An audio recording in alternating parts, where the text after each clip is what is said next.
Hi, I am Thorkild Sørensen and I am Professor of Metabolic and Clinical Epidemiology at the Faculty of Health and Medical Sciences at the University of Copenhagen. I'm also head of an Institute of Preventive Medicine based in one of the hospitals in Copenhagen. I'm trained as an MD and specialized in internal medicine, but since 1989 I have worked only in epidemiological research. In this introductory lecture, I'll tell you about some basic aspects of the epidemiology of diabetes. More specifically, I'll try to give answers to the following questions. What is epidemiology? How many suffer from diabetes? Why is diabetes such a serious disease? What are the biological mechanics of the disease? How is diabetes defined? Which type of diabetes are there? How is the distribution of diabetes? By type, geographical regions, by ethnicity, by gender, by age.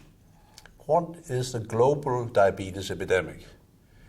Which are the most important risk factors? I'll encourage you to visit the website of the International Diabetes Federation, idf.org, where you may find a lot of useful and important information. And with regard to the epidemiology, especially the Diabetes Atlas, which is very frequently updated, is helpful, which you find here on this website, IDF.org Diabetes Atlas. Parts of what I'm showing you comes from this website, from the 2012 version, and part of the 2013 version. So what is epidemiology?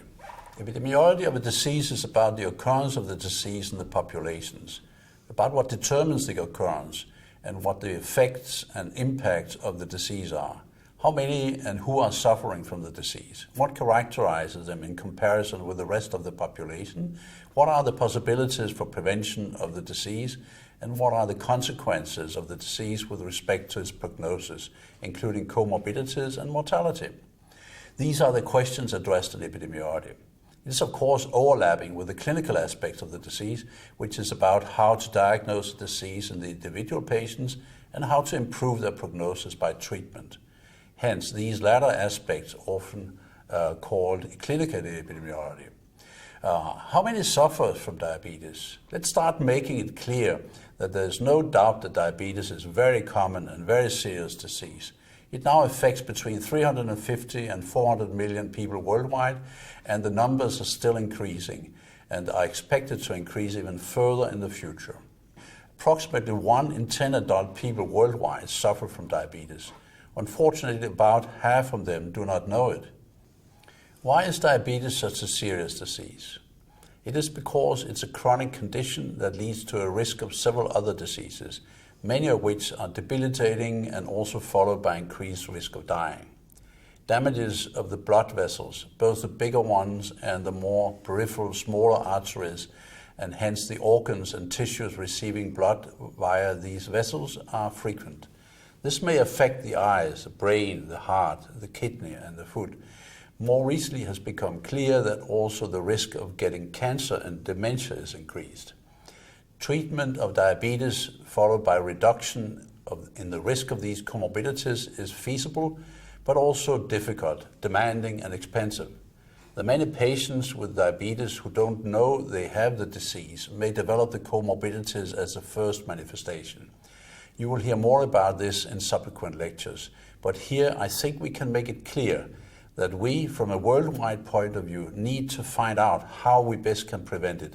This will require detailed knowledge of the epidemiology of the disease. What are the biological mechanisms of the disease? How do we define diabetes? To do this properly and understand the definition, we need to know some basic biological mechanisms about glucose and insulin. This figure shows that glucose is essential energy source for the body, and in parts of the body it is the main source, for example in the brain. Your body needs insulin to transform glucose into energy. What is insulin? It's a peptide hormone produced by and secreted from the so-called beta cells in the small islets of the pancreas, which you will learn much more about later. As shown here, insulin is crucial to get the wheels running. Insulin helps getting the glucose into the cells where the transformation to energy takes place, keeping the cell alive and functioning. Keeping the system running appropriately is called glucose homeostasis. If this is not working, you may get diabetes. On this background, we can now define the disease and justify the definition by knowledge about the biology of glucose homeostasis and the role of insulin. So, how is diabetes defined? So here's the IDF definition.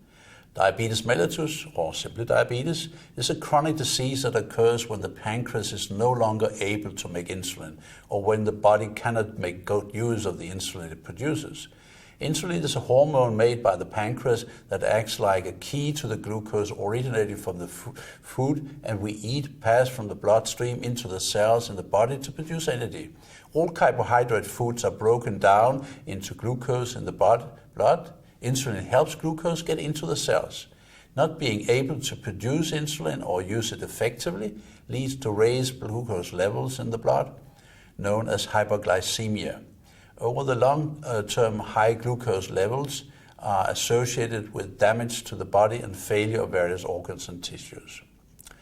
The measurements needed for making the diagnosis of diabetes in individual patients will be dealt with in later lectures.